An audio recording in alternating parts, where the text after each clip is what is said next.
Hey there, want to talk to you about the problems we're having with rapid COVID testing between us and Micro. There, as you know, there's a lot of delays.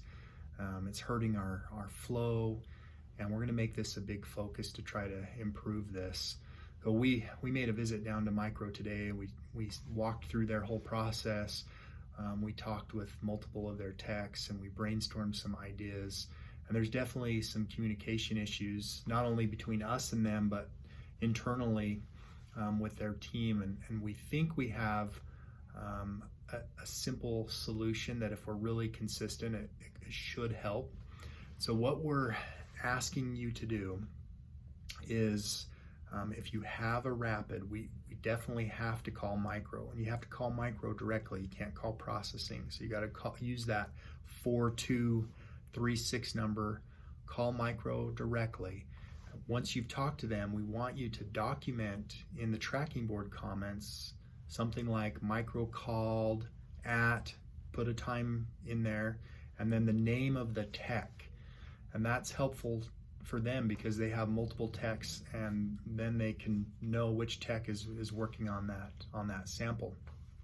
And then once their tech has taken the sample and put it on the instrument, then they're gonna change our comments and put in an ETA, and then we'll know when to expect results. Now, 60 minutes is probably not going to happen. I would plan on 80 or 90 minutes from when you send the sample down because of all the different things they have to do, and it takes at least 60 minutes on their device plus all of the other time that they have to check in the sample and get it to the right place. Definitely, if you have been updating your own ETAs when you call them, stop doing that because that can confuse them in the lab, because then they think that one of their teammates has already started that sample, and it could confuse them and cause a delay. So let them put in the ETA.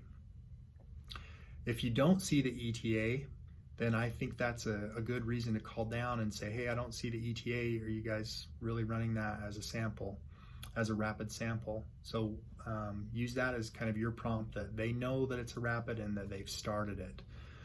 The other thing that we've had a few problems with is around 7 a.m. and 7 p.m.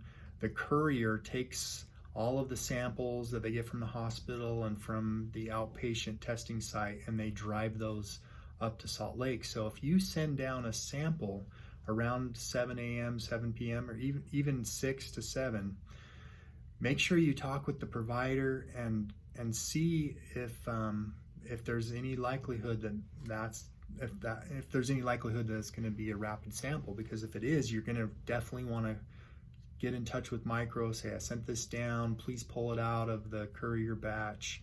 We had a patient that happened this morning where we had to re-swab them because their first sample got put on the courier. So use those comments, and then please let us know, document, send me an email, send me a text anytime you have problems. So we're going to start tracking this. We're going to work with them on improvements. We're going to try to speed this up, and hopefully that'll improve our flow. If you have any other suggestions for how we can make this better, please let us know. Thanks.